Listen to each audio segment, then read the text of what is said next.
This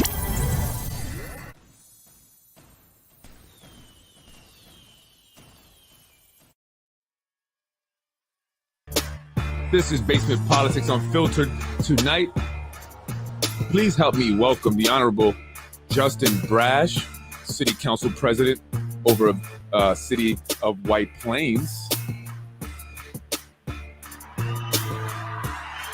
Justin, how you doing? I'm doing great. As you know, I'm a fan of your shows. I enjoy. You definitely shine the light. Oh, I hear you now. I didn't hear you for a second. I'm a fan of your show. You definitely shine the light on a lot of important issues all over the county. So I learn a lot, and it's important to learn a lot when you're in politics and government like me. Absolutely. So I definitely. And it's important to learn a lot if you're going to be. Amount. Yeah, it's important if you're going to be voting also, right? You know, if you are going to be involved, which you should be involved, which is why I started Basement Politics, is to get individuals involved in the process, right? And to encourage those who were once involved, who might have, been jaded for one reason or another, who kind of just pulled back to, re-engage politics, right? And I think it's the time more than ever to do so. Absolutely critical. People should be involved. People should get involved in their local parties. People should certainly be voting. It is critically important that people get involved, stay involved. Our democracy depends on good people taking action and being involved. Absolutely, 1,000%. I want to just give a little background about you. Married, you have 3 children. You've been in public service for 30 years, from what I read here. At least. I got started 30. when I was 17 as an intern for a very progressive congressman named Ted Weiss. Oh, wow. In Manhattan, yeah. So all your life, pretty much, all your life, You've been involved in public service. You've been involved in various different organizations or committees. You currently, first you're a lawyer by trade, right? And you specialize in landlord-tenant, leasing, and criminal law. Well, correct. Kind of criminal law and landlord-tenant. I know a little bit of about landlord-tenant as a landlord and stuff. I've had to get involved in the eviction process and stuff. But criminal law, that's a little bit different, right? Which do you prefer? I make most of my living and spend much more of my time doing landlord-tenant than leasing. Well, especially now with everything going on, right? And they're coming off the pandemic and stuff, and the eviction restrictions and stuff that they put in recently. I want to just mention you graduate of Hunter College, went to Williams College, and also High School. Oh, Hunter High School. You know what? I often make that mistake. I always think Hunter College every time. Hunter High School, Williams College, and Oxford University. Yes. Very impressive. And you've you're currently the chair of the White Plains Youth Bureau. And I wanted to talk to you about that because there was recently an incident, 14-year-old child. A child was killed a few days ago, and he was killed by another child, a 15-year-old. So I want to talk to you about that. I want specifically as it relates to White Plains, but in general, since you chair of White Plains Youth Bureau. But I want to give you now the floor. I know you want to speak about affordable housing, sustainability, also just what's going on in White Plains, all that's happening, because Yonkers isn't the only city that's on the rise, right? Is it not the only city that's on the move and developing? Tell us a little bit about White Plains and yourself. I'll give you the floor. Okay, let's start with you, bro. We are the fastest or fastest growing city in the state. We have thousands of units of luxury housing being built and on the way. The biggest developers in America, Toll Brothers and Lennar, and the local developers all want to build in White Plains. It's a very safe city, and it's a very livable city. And we have a downtown and suburbs. Our population swells tremendously during the day. So we're probably around 65 or 75,000 people who actually live there, but probably around 200,000 people work in White Plains. Wow. So that means we have an infrastructure that has to be like a Yonkers, for example, which has, 212 or 220,000 or something like that. Yeah, roughly. So we have a lot going on all the time. And as a result, as I said, we have to have a very large infrastructure, fire department, police department. We have to have a big city. And I'd like to talk about the Youth Bureau. I just stepped down as the chair of the Youth Bureau. Oh, you just, okay. because as council president, they view it as too much and they give it to some other council members. So, well, I was going to say you do a lot based on what I've seen here. You are involved in just about everything, you know, in a lot of different committees, the planning committee, and a few other things. Your wife also a lawyer, an attorney, and she is the commissioner of the housing authority, right? And I know is you a want commissioner of the housing or a authority. commissioner of the housing I authority. would say it's a volunteer board, but I think she gets a stipend for $1,250. So Yeah, you got to put that out there. Before I was a council member. Let's be clear. This is not like something she took on. My wife is an extremely dedicated person to affordable housing. She was actually a community organizer for Acorn when she was in college for a while, and worked with low-income tax credits when she was at a law firm. So somewhere along the line, I've been very involved. She wanted to be on the housing authority. So you pick what you want to talk about first. You want to talk about the housing authority or the youth let's talk bureau? about affordable housing since we're there. You know, nationally, there's a housing crisis, affordable housing crisis. Westchester has declared an affordable housing crisis.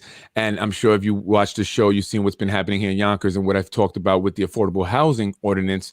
Tell me about White Plains. How is the affordable housing market? What's going on there with affordable housing? Okay. Well, first of all, we have the most generous affordable housing program in the county.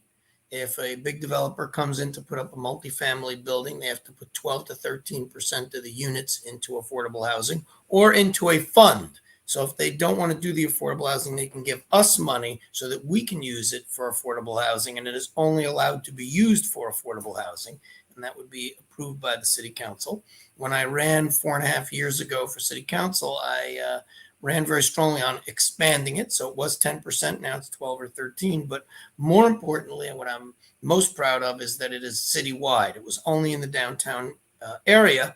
And we have a very large project going up at 1133 Westchester Avenue, and they need to provide affordable housing. And had it not been expanded citywide, they would have not been required to provide more affordable housing. Housing is a terrible problem in a place like that's interesting that it was just you know, for the downtown area, the ordinance. So it was, you know, I just, you know, here in Yonkers, I just assume it's always going to be for the entire city when we talk about the housing ordinance, but you said it was just limited to the downtown area, but you got it now expanded to the entire city. You guys are 12-13%, you say.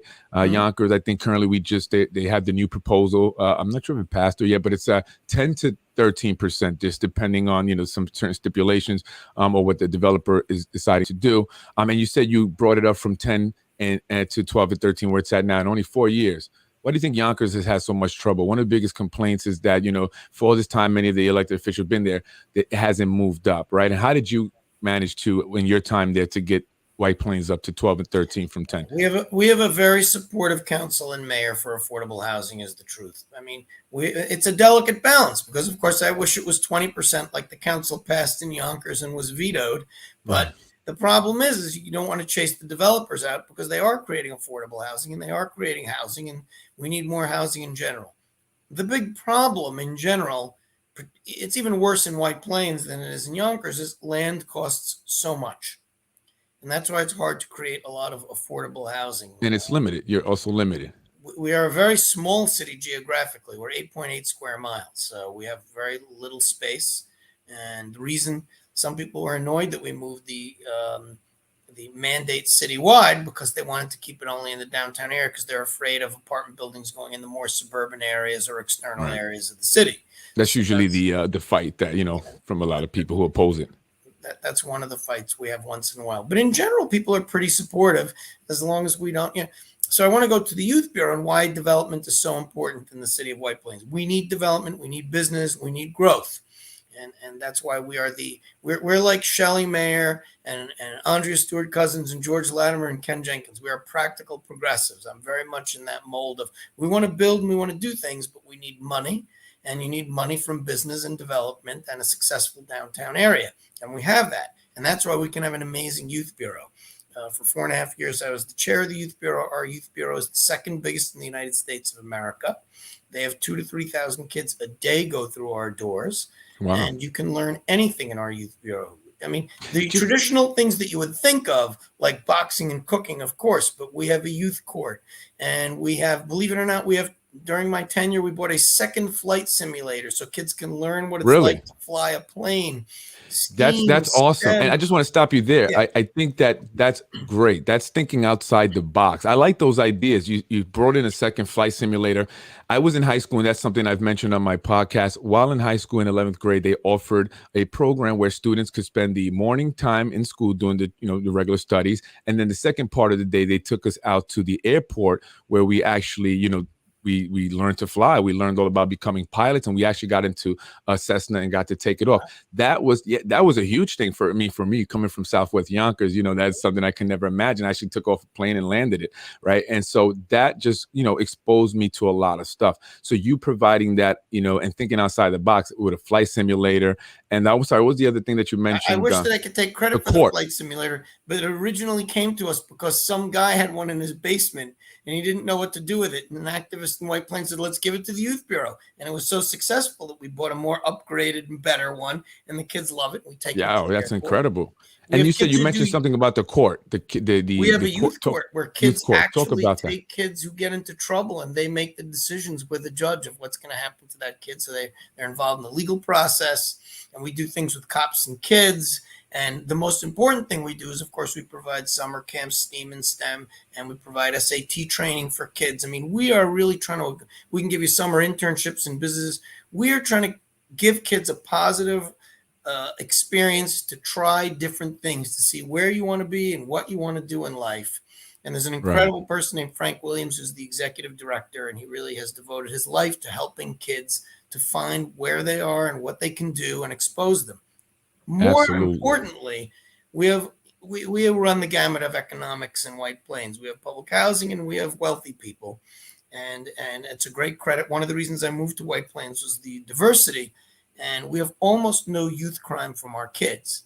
And that's because we keep them busy, whether it's Youth Bureau or Parks and Recreation or after-school programs at the high school.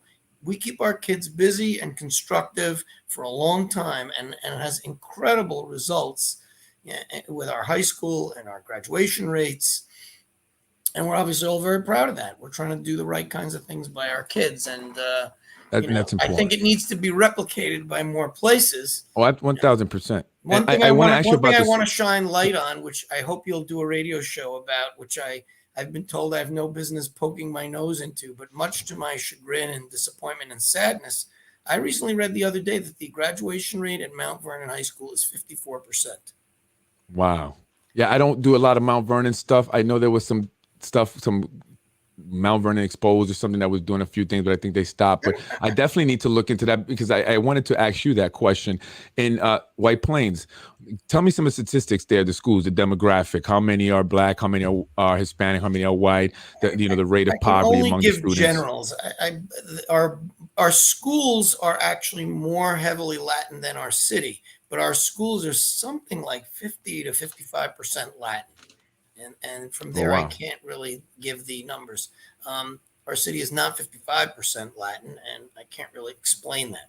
It's different than Yonkers. The schools are not my jurisdiction. In Yonkers, it's the only place in Westchester, I believe, where the school and the city government runs the schools. In White Plains, we do not. Now, we certainly work closely, and certainly, of course, the Youth Bureau and the schools and the school district work very closely. But that is not my jurisdiction. I'm glad that you talked about the Youth Bureau. I like a lot of the things you said, particularly with the flight simulator. I think that's a cool idea. I'm sure a lot of kids are going to get a lot out of it. And the youth court, I think that's an awesome idea. And I was talking about that in regards to the Westchester County DA, Mimi Roca, who was speaking to the Yonkers NAACP, and they were questioning her about the lack of African Americans who worked for the DA's office, right? They just didn't have enough a number high enough that they felt that was adequate for them. And she explained that they were having trouble finding qualified, African-American, but not just African-American, right? Hispanic candidates. And that was one of the big problems. And so I said, it would be a great idea if Yonkers could bring some kind of, court, like a youth court simulated type of court where kids can learn about, law, being a lawyer, be a prosecutor, defense attorney, a judge, right? And engage them in things that they may not otherwise be exposed to. And that's what I really speak on all the time, exposing kids to things that they're not normally exposed to. So I thought that would be a great idea. And that you mentioned it, I think that's awesome that you guys have that there. And I hope that a lot of kids are, especially minority kids who they say they're lacking in the Westchester DA's office, will take advantage of that. I think is great. Now, it's not all the way fair. And I want to be fair to Yonkers to compare, Yonkers and White Plains because of the huge, populations difference, size differences there. However, White Plains does come, with this problems as well, like every other city and stuff. I know there were a time when they were doing developments. White Plains has kind of been development for many, many years now, right? I know there was the guy Capelli who was building there while I was even in college. I was attending Mercy College on Martine Avenue there. Martine Avenue, yeah. So, tell me about that. I mean, the development from back then till now. I mean, how much more has changed in terms of development in White Plains? We have a lot of development in our downtown. There's no question. We have 3,000 or 4,000 units being built as we speak, and we have another 3,000 or 4,000 in the pipeline. So there's a lot of development. Developers want to be in White Plains, and there are a lot of reasons for that. I mean, it's extremely centrally located. If you want to go to upstate New York, or you want to go to what they call the Connecticut Gold Coast, Greenwich or Darien, it's a great place to be. If you need to go to Albany, it's centrally located. Obviously, I commute to Manhattan a good amount of the time. No one travels more than I do back and forth. The trains are amazing. They work. They're express, and it's really a great place to be. So it's a city that offers a school district that's always getting better and better and excellent, and it's a very safe city. And that's really the greatest thing, is when you can walk down the street and you never have to think about it. I grew up on the Upper West Side in the 1970s, and believe me, you couldn't walk down the street and not worry about it, period. So it's a great thing to be in White Plains. And of course, we have really nice suburban areas. And another thing about these developers is that we make them also give either parkland or money for parkland when they build. So as a result, we have money that goes into a fund for recreation. So all of our parks are being rebuilt. I mean, there's really something to striking that balance of being pro-business and pro-development, because there are benefits to that. Absolutely. And I'm learning that some of the more radical elements of the Democratic Party don't realize that. Yeah, and that's one thing I say. I'm not. I call myself a conservative Democratic conservative. I guess I try not to lean too far left, because I do understand there is everything in life is balance, right? Everything in life is balance, and I understand we have to have business, we have to have economic development. It's very important to bettering the city, Yonkers, White Plains, or any city. And I also do understand, coming from impoverished, background and growing up in the area that's being developed now, that we also have to take care of the people who are there, who've been there forever, and not, just forget about and push them out. So it is a fine balance. Sustainability. You want to talk about that? Let's talk about it. Tell me about sustainability in White Plains. We believe in climate change and the dangers of it and the importance of sustainability. So piece by piece, we're always adding to what we can do. So for example, our street lights are LED. And as a result, that requires less maintenance, which is already a big savings. They use a lot less electricity. We're saving crazy amounts of electricity on it. And and they actually offer better options for light. You can make it narrow or straight. LED is much more technologically advanced. Then I believe we got a grant to do it in our garages. So now all our garages are LED. And that's obviously something that, again, saves us money and does good things. But more recently, we've done a great thing, which is that we were approached by a solar company to put solar panels above our garages. And that produces revenue for the city. They put it above our garages, the solar panels. We reap economic benefits, sustainability benefits. It's a complete win-win. So we're busy doing those kinds of things. Yeah, I think they had a cool thing. No, I was gonna say they had a program, I think, like that, or solar energy company came to Yonkers. Also, I heard some, the city council presidents and other members, I should say, talking about that at some point. Also, a lot of the in a meeting, a lot of the residents were wondering, how that was going to impact them. I did want to bring up Sustainable Westchester. How did that launch in White Plains? How did the residents and voters receive that? It was received. It's implemented, but these specifics I couldn't tell you. I mean, yeah, they gave us a presentation the other day, but to be perfectly honest with you, these jobs are really hard jobs. They're great jobs, and they're an opportunity to do so much good. But we get a Right. lot of presentations from a lot of groups and a lot of organizations, and you can't Which remember is the specifics of something. but you have to, which is why you have to be intelligent in order at least to do this job, right? I'd like to And believe I'm intelligent, but maybe I'm just patting myself on the back. well, so far you sound intelligent to me, at least from from the few short minutes we've been I talking. want to share one other thing. Yeah, go before we ahead, and move then I to the want to next just get to some subject, comments. which is we're always trying. And another great thing we have is we have a 2 or 3 years old. We have a machine to repave our streets, and it reuses the old asphalt. Really? Can you lend that to Yonkers? Can you borrow that machine? And we're actually trying to build for a while, but COVID hurt it. We're trying to build the first all-electric garbage truck in New York State. So The first all-electric garbage truck? right.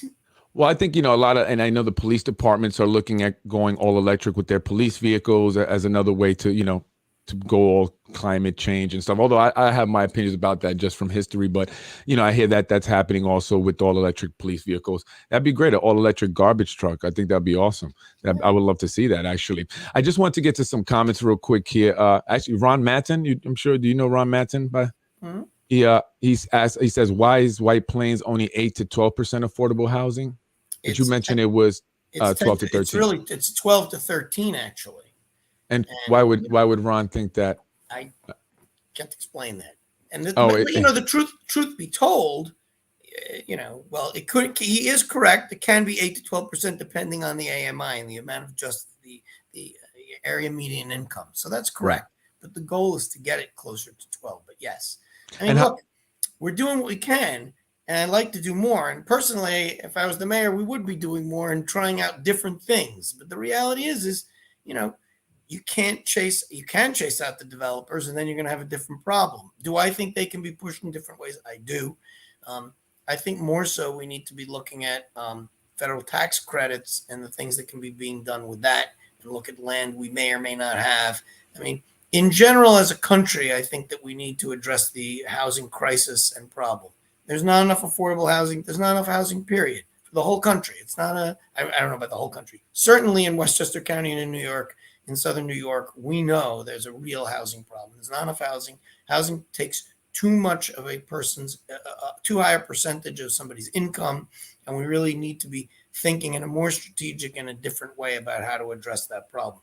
And I really think that somebody needs to get federal, state, and municipalities together to try to do more in that regard. There's no question. Yeah, I was going to say that. I mean, that's really not anything, one council, or two set of council from two cities, White Plains, Yonkers, or any, can do alone or figure out alone. There's so many variables that go into what's happening with the housing crisis here in the country that, it's just, I'm learning. It's just no easy answer, right? There's no solution that's going to make everybody happy. So you guys know you guys are doing the best, and I'm even kind of being a little bit easier on the guys over the and women over in Yonkers in regards to the affordable housing, But I wanted to. You invited me to an event. I'm sorry, with Congressman Richie Torres. You had him over on the weekend. I've never heard of. I'll be honest, Congressman Richie Torres. But go ahead, tell me about him and what you guys discuss. So we interviewed him yesterday. Particularly, we did discuss affordable housing and public housing. He actually grew up in public housing in the South Bronx. He's the congressman for what he believes is the poorest district in the United States of America.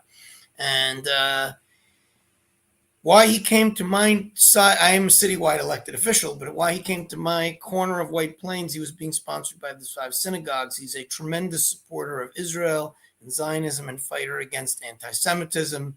And so he's really kind of a hero to the Jewish community at a time when so many people, when there's a tremendous rise in anti-Semitism and negative feelings toward the Jewish community. So we kind of love him, and he has a very honest perspective. He talks about his experiences going to Israel and life, and he's in a very interesting situation. He was a city councilman in New York. He was raised by a single mother with a twin brother and a sister. They really struggled. He had a life full of struggle. He actually dropped out of college after his first year, and he's not a college graduate. And he's one of the most brilliant and articulate people you will ever meet. And as I said, we were thrilled to invite him to White Plains to speak. And he's a tremendous person for bringing people together. And he's a great bridge builder. He's really a special person. And Senator Schumer calls him the leading advocate in the whole country for public housing. And he's always trying to find ways to talk about the amount of waste in public housing and the money and how it's not going to the right places and how we are in a housing crisis. And he spoke about the housing crisis and the affordable housing crisis and how children in shelters are moved around all their lives and they never have a home and never have a sense of being and belonging. And he was talking about the idea, which I really don't know enough about, of maybe giving lower income people vouchers, which is maybe one way to address the housing problem. But I personally think that no matter what we do, we need to increase the housing stock tremendously. There just aren't enough units. If people had vouchers, they wouldn't know where to go with them and what to do with them. I'm not saying it's a bad idea. I haven't thought about it enough, but we need more housing, period. That's really where it all starts. Well, that's true. I mean, you can give people vouchers, as many vouchers as there are people. However, again, with the stock, and not just that they're not available, but they're also just a lot of units that are not in livable condition. That's right. And they need to be renovated, and people are living in them. Some, listen, I was, and I've mentioned this on my show. I was born in a prison. My mother was in prison in Bedford Hills Women's Facility when she gave birth to me. I was almost aborted, Thank God I didn't. I live with my grandparents who were immigrated from Puerto Rico, didn't speak the language. I grew up very poor on welfare and everything like that. And I'm just very fortunate and blessed to be where I'm at. But I know that anything is possible. And that's why I'm enjoying doing what I'm doing, speaking to many elected officials and learning more about politics and becoming more involved. It's very important. A kid that just moved to my neighborhood, a Hispanic kid was killed, 14 years old, on the platform of the subway in Manhattan by a 15-year-old. And before I get to that, I want to tell you something. We all come from these backgrounds. We're immigrants. We're in America. I mean, my grandparents came from Germany, escaping from the Holocaust on one side, and from whatever, I'm sure you know what pogroms are. They used to beat up and rape and kill the Jews and destroy their homes in Russia. And my family was running away from that. I mean, and they came as immigrants with nothing, and they struggled. And I actually lived with my grandfather when I graduated from college for 4 years. I lived with my grandfather from 97 to 101. And he really was, he had a senior citizen's rent increase exemption on his apartment. He had no money and he struggled his whole life. And, it's not so easy. And you became an attorney and you became the city council president of White Plains. And you've done a lot in over 30 years of public service. And I want to go to anti-Semitism in a second, but how is it that, and I see this, with Jewish families, I've had a lot of Jewish friends who are very successful. I don't know if I know anyone the Jewish that's very poor. I don't think I've ever met one that was poor. I have, and I'm not, it exists, and it's and I'm not saying they don't exist. I'm just saying I think, but also I do know that there was a struggle, right? And Jews, how do and I think that's something that we can learn from. I actually always say that we can learn from the Jewish people in that they went through a struggle. They were kicked out of many countries, persecuted, so they had to move around, and yet they've managed to settle eventually and build very good lives for themselves and establish themselves as a successful group of people. How do we teach? How do we get that for other groups like Hispanics, right, and even Blacks, where generation after generation we still seem to be impoverished? Well, look, it starts with I think the key to success is based on 2 or 3 things, and I'm certainly not so successful, so I'm not a great example. But education. Hard work, and constantly learning. I see you in your show. We're all people who are successful are self-learners. They're always learning. They're always reading. They're always listening. They're always learning. And if you do those things, you may not be a huge success, but generally, if you're always learning and you're always educating yourself and you're always and you're willing to work hard, you got to work hard. That's for sure, right? Absolutely. That's what I say. That's what separates, and a lot of guys come, I still go through the old neighborhood and they say, how'd you do what you do? Or, God bless you, man. You did, you did well. How did you do it? And all I say, the only difference is I just worked hard and I just wanted it and I kept going and it was kind of almost tunnel vision. It was just, that's what I want. That's what I want. And I kept doing that until I got there. So that's one of my things. And I asked that question because I have a nonprofit. Because, I've had a lot of setbacks in my life. I graduated law school. I didn't. I wasn't saying that. I didn't mean it that way, but I'm saying like ultimately part of it is it's up to you. Right. And that's You what know, and that's kind of what I tell people, right? Because I said you have to take responsibility, and I brought that up because one of the things I do through my nonprofit is I want to help people break the cycle of poverty, right? I feel like that's kind of my legacy, I guess, if anything in this world, what I did that I can give back is showing people how to get out of an impoverished situation. I was homeless also. My mother and I slept in shelters in Terrytown. When she got out of prison and she took me in and I went to live with her. So I've been there and I've done that. Just like your family went through that stuff. And I asked because I just want to know, how do we get more people to succeed, right? Because I'm like, I have to I share just can't. something that I'll never forget because you were talking about personal responsibility. So before I moved to White Plains 20 years ago, I was the Democratic State Committeeman for the West Side of Manhattan, and I was on the executive committee of the State Democratic Party. And I was at a meeting of elected officials with at the time he was the new Congressman Jerry Nadler. Now, as you know, he's the chair of the judiciary and really trying to do the best he can in a difficult environment. But here we all are, all around this giant table, 30 or 40 of us. And I don't remember what I said, but I said something about personal responsibility. And somebody said to me, "You're one of those young Republicans." I was outraged. I was like, Yeah, taking personal responsibility is not Democrat or Republican. That's right. just the deal. Like, you have to take personal responsibility.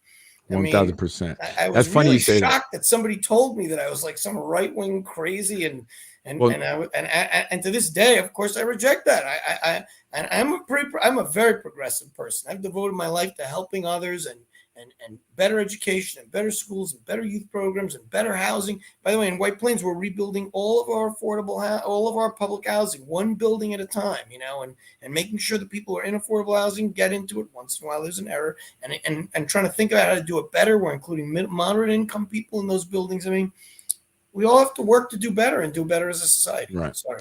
I know. I agree. I know. I agree with that. 1000%. I actually often have to defend myself as well. People classify me or call me a Republican or label me a Republican because I say the same thing. I say we have to, do for ourselves ultimately because we're born into this world without anyone owing us anything except for our parents who decided to bring us into this world, right? They're supposed to take full responsibility for us. And so I get that also a But lot. it's And I also say, kind of a bad thing because people like us that want to support public education and programs for our youth and safety net and social security. And I don't know about you, I support single payer health care. I want to see more people get health care.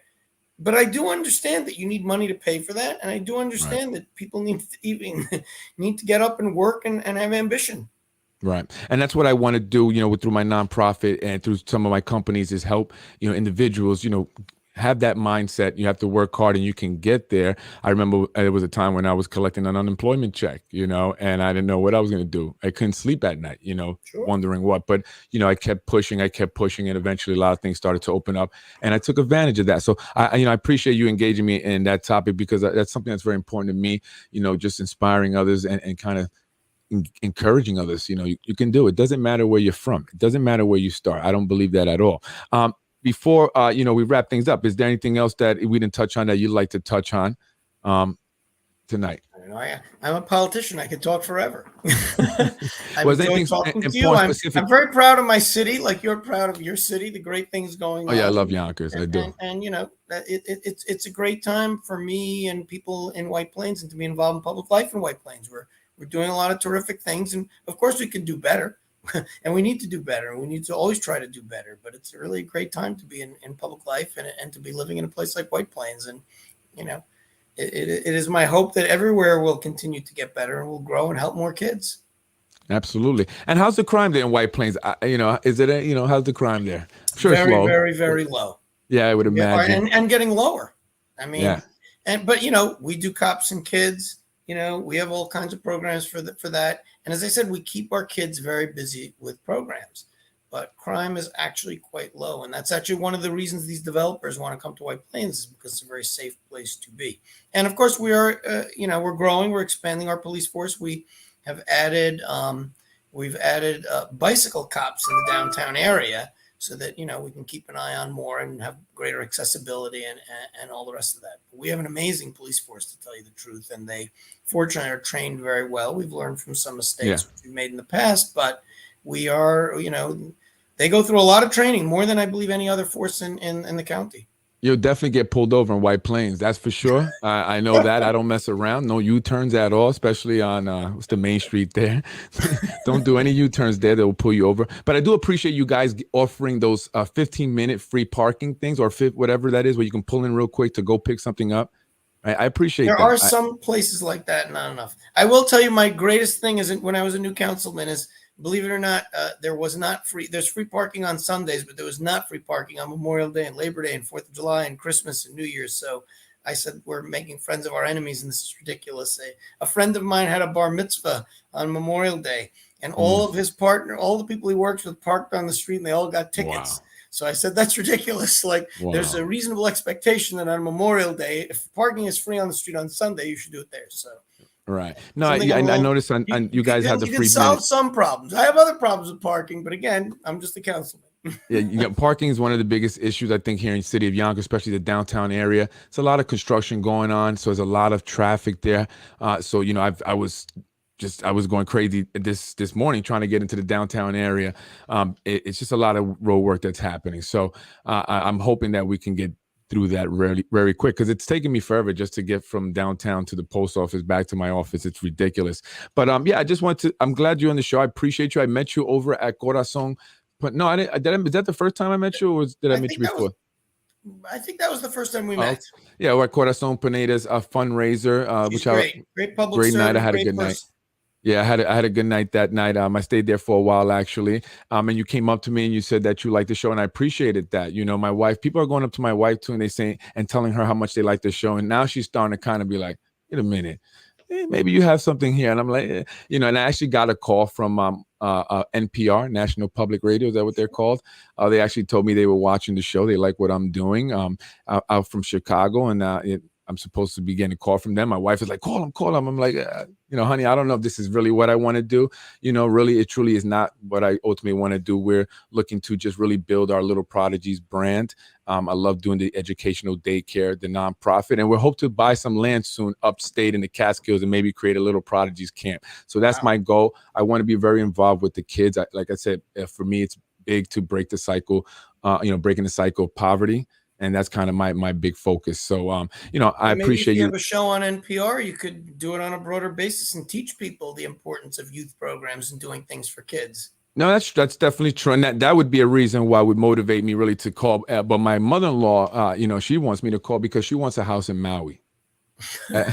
She says, if you'll make a lot of money, and then we can have that house in Maui. So my wife and my mother-in-law now on top of me, they want a house in Maui and one in the Hamptons. That's what they say.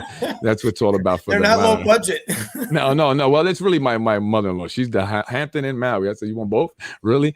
I said, I don't know. We'll see. But no, I definitely enjoy doing the podcast. I appreciate you watching the show and being a fan of the show and enjoying it. And I thank you. And as always, if there's anything you think I can improve on or any topics that you like to suggest that I touch on, reach out to me. As always, I definitely would consider that stuff, and I will look into the Mount Vernon public schools, because that's something that definitely has to be looked into. And I think that I do know the mayor of Mount Vernon. My wife also knows her back from the YMCA days, so I know she's doing a lot there to make some changes. She's fairly new, so I'm sure she's working on that stuff, and but definitely something to look into. I would recommend also, there's a great young county legislator from Mount Vernon, Tyree Woodson.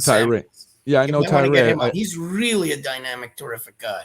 Yeah, I met him a couple of times. I met him before he became a legislator. He was working for Engel, I believe, correct?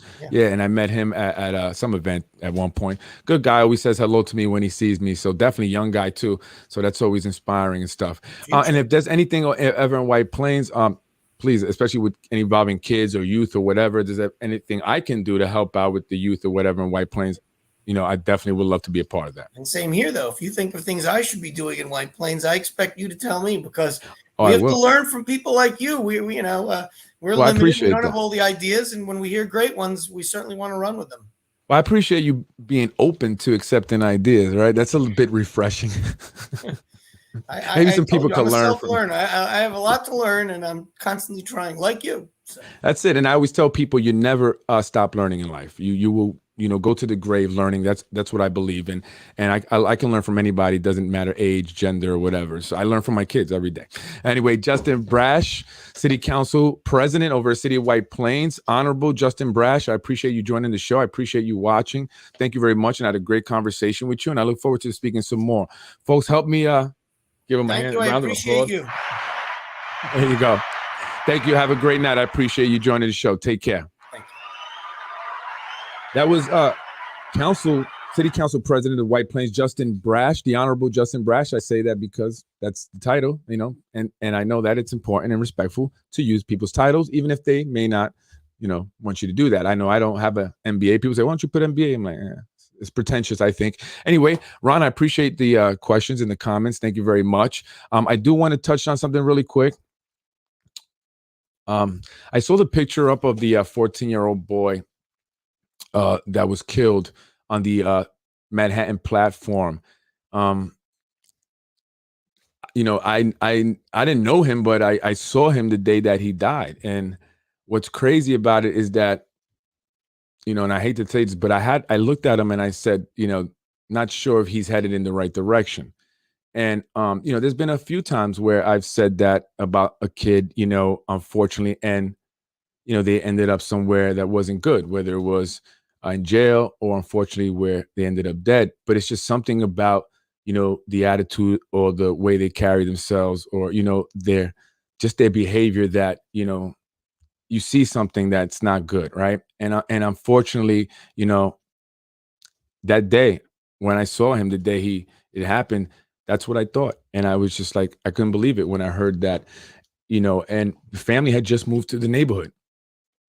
Not sure if they came from Manhattan, into the neighborhood. I'm not sure where they moved from, but he was in Manhattan, and the family was new. There were news trucks all over, and and I was asking the one reporter, what's going on, and she told me, and I just couldn't believe it. I said, "Really?" I saw his picture, and I can still see him walking past me. And I saw him and I just, he had his pants all the way down, like his butt was out. And I just said, this neighborhood, you're going to stand out. People are going to look at, kids are in the neighborhood, but that's not their style. That's not, how they carry themselves. And not that he was a bad kid. That's not what I'm saying. I don't know him to say that. And I don't think any kid at 14 really is bad. I just think that they make bad decisions, but I don't think they a bad human being. Many times they're just victims of their circumstances. And I had talked about actually the family because they were, playing loud music several times and well into the early morning. And it just didn't happen around here. Right. And, I said, that's crazy. Somebody's going to eventually call the cops. And it hadn't happened since that day. And I think someone probably did.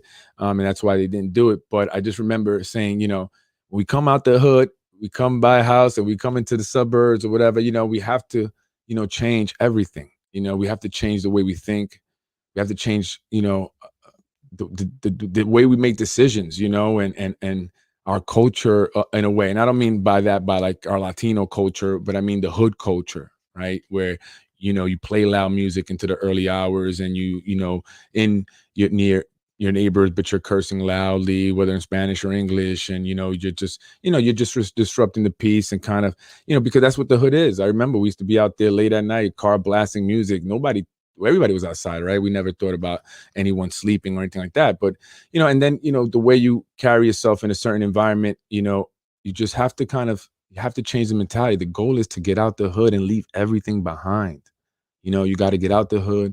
You got to pull your pants up. You got to start to speak a certain way. And it's just very important for the success of a person. And too many times I see kids come out the hood, but they don't leave that. And they still manage to get themselves in trouble, even though they now had an opportunity to go in a different direction. And so it just makes me sad to see that because one of my biggest things is, working with kids to break the cycle of poverty, to get out of the hood, not to see that happen. And 14 years old, the kid didn't even live a life. And a 15-year-old killed them.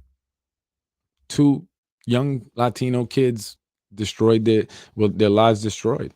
One life is over, another one is going to be in jail for maybe not, maybe tried as a juvenile, probably get out by the time he's 21, but then what? He would have been institutionalized and he'll come out and I mean, statistically, what are the chances that that young boy will do something with his life. And I'm not trying to be negative. I'm just being honest. I'm being real. Statistically, you know, they just don't have a chance at all. I didn't have a snowball's chance in hell. Right. And so not to say that it can't happen. So which is why we have to make sure that we as Latinos and blacks that we do and pay attention to every little detail, every little thing that we do. Unfortunately, that's just how it is.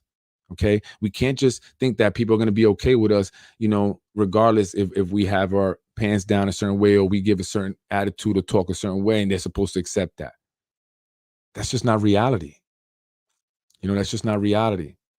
And it's not cool to be in the gangs. It's not cool to be on the block. That's not cool. It's not cool to be, you know, drinking, getting drunk on Thursday night, all and through the weekend.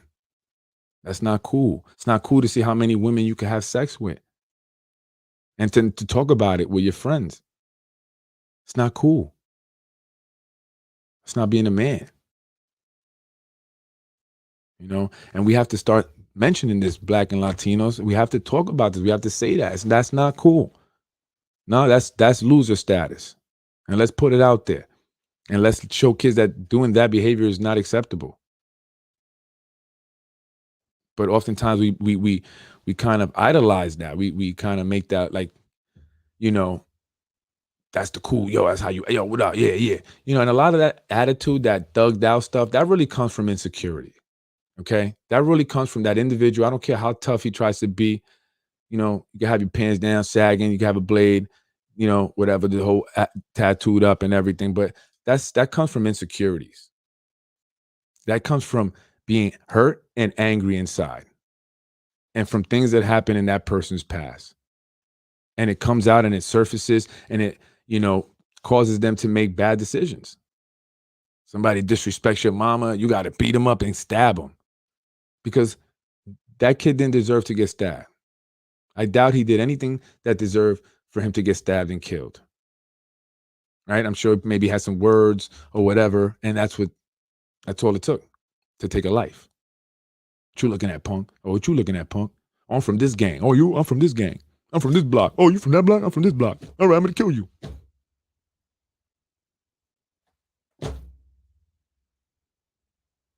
You know why?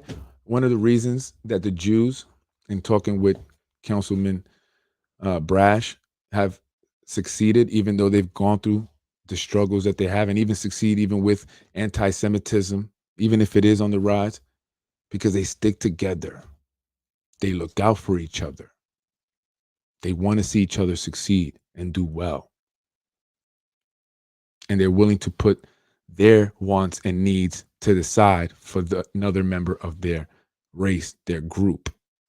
They don't stunt on each other. They don't go into another neighborhood and say, look at me, I got this and you don't got it. No, they get together and they buy up the neighborhood. You know, we fighting over property we don't own and probably can't afford to pay rent.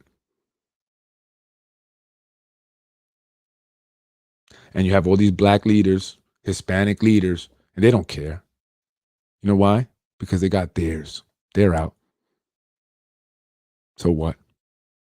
And that's what's different between Latinos, blacks, and people like the Jewish people or like the Indian people or the Asians. They help each other get out. They look out for each other. They don't get theirs and say, oh, well, I got mine, I'm good. And then go and floss to other members of your group. Don't even offer a help or a solution or a way out. You just want to show off. Look at me. Look what I got. I got me a house. I got me a pool in the back. Driving me a little BMW, Benz. And you still a hood booger. That's the attitude. And so that we remain where we remain. You know, and much success and power and happiness to those who have made it out and never look back. And I understand. But it's time we start looking back.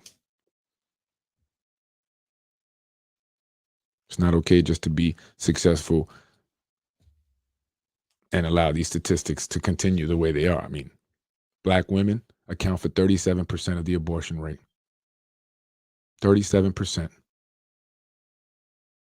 They only make up 14% of the population, but they account for 37%. Teenagers, another 17%. More than likely, if they ask me, who do you think the person that's coming in to get an abortion is? I would say a Black teenager, because statistically, that's what it would most likely be.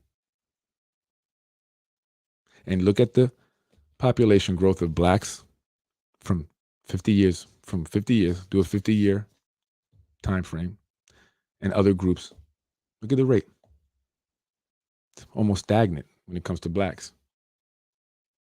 Why? Well, a lot of them are being aborted. And I'm not blaming Black people. I'm not saying they're wrong or nothing. I'm just saying that there's a problem as a society. It's a problem when we have Black leaders and they don't even focus on this. Problem when we have Hispanic leaders and they don't even focus on this. We need housing, and they're playing politics with our housing ordinance. We need programs and resources for Blacks and Latinos, and they play favoritism with the money that they get. Forget about the fact that we're trying to help a certain group of people. It's about what I can do with it, how I can use this for leverage.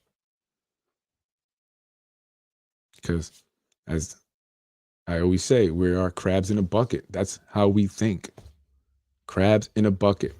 And I know, because I get a lot of flack for what I do on here on Basement Politics from Hispanic and Blacks mostly.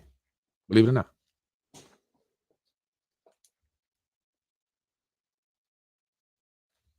Many of them who ain't doing nothing to help their community. Some of them pretending. Right? So I'm just saying, I'm tired of seeing a 14-year-old Latino, 14-year-old Black kid. You know how many kids I've seen get killed or kill, I know, just from being on Riverdale alone? You know how many? Just on Riverdale, from 47 Riverdale to 85. That's not that much space. I've seen a lot of kids killed. Anyway, I just want to talk about that and say that and leave folks with that, because we need to change. Nadi Osama is his rapper name. Is that the boy that was killed? That's probably what he was doing. One day he was, they had rented a truck, Black SUV, and they had some guy video, the videographer there. And, you know, they came out the truck, and then, you know, they started doing whatever in the camera, and then they went into the home. They came out, and guy opened the door for them, and I'm like, who the heck is these guys? I'm like, some rapper guy that just making it now. He bought his family a house and got up out the hood, right? That's what I thought, because that's what I saw. But it's that rap music, you know. Rap music nowadays is horrible for Black people, man. It's horrible for Hispanic people. It's horrible for anyone who listens to it. Black music, I'm sorry, not Black music, rap music, not Black music. Black music has been some of the greatest music ever, but not rap, not hip hop, not nowadays. When I was coming up, they talked about the social problems, right? And how we needed to get out of the projects. Now they idolize it. They glorify it. That's all they seem to want to aspire to. And just go up and research online how many successful Black rappers have killed each other. Not just Black, I'm sure there's been a Hispanic one or two, but how many rappers have killed each other, successful ones that have made money and that could have changed the lives of many other Black and Hispanics. Instead, they chose to engage in violence, buying weapons for their own neighborhoods. Yeah, big machine guns with the money they got from rap. And then they all killing each other. And why? And where are the Black leaders, where are the Hispanic leaders speaking out against this? That music is horrible nowadays. All it does is promote drug use. And I'm not even talking about marijuana. I'm talking about like Percocets and the prescription syrup, liquid opioid, and all that other stuff. And just very sexualized, have as much sex as possible. And try to kill your ops, which is your opposition, your enemy. Kill the ops, right? That's what it is. And we got to change that. I'm from the hood all the way 1000%. I'm from the hood. I'm gutter hood from the hood. Okay, that's me. All right, razor blade in my mouth, do rag, you know, pants baggy back with in the days, Timberland boots. That was me. You know, long chain. That was me. I thought that was cool. I was a teenager, right? I was out in the street. I was doing bad things. I was. Thank God. God had a plan for me. God had a plan for me because there was times I could have got into some serious trouble. But I learned and I realized what I needed to do to be where I'm at today. I'm Freddy Vazquez. This is Basement Politics. Thank you for joining me. Thank you to my guests. Again, Council President of White Plains, Justin Brasch. I appreciate you joining me on the show. I appreciate watching the show. Thank you very much. Shout out to all the people in White Plains. And if you're watching White Plains, thank you. And thank you here in Yonkers, city that I love very much, a city that I hope to help better somehow, some way. Maybe the elected officials will get their heads out their ass and say, Freddy Vazquez is the guy we should go to. I'm Freddy Vazquez. Have a great night, folks. I'll see you tomorrow.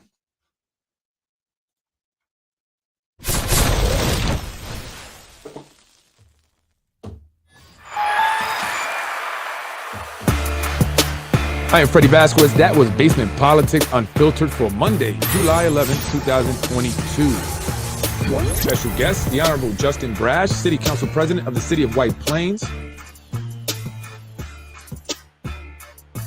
We got to do something about the violence among the youth, particularly the Black and Hispanics. I'm not saying that that's, I don't want to exclude white people. But maybe they should be lucky that I'm not including them in that conversation, because who wants to be in that conversation, right? We want to better our Black and Latinos and all colors. Doesn't matter. We have to do more, folks. Elected officials, you guys have to do more. It's not just about abortion. What about the ones that were actually birthed and are now living and are out in the street at 14 getting killed? I'm Freddy Vazquez. Have a great night. Freddy wins. Fatality. You're watching Basement Politics with my dad, Freddy Vazquez. You're watching Basement Politics with my dad, Freddy Vazquez. Freddy wins. Thank you for watching Basement Politics with my husband, Freddy Vazquez. Freddy wins. Game over.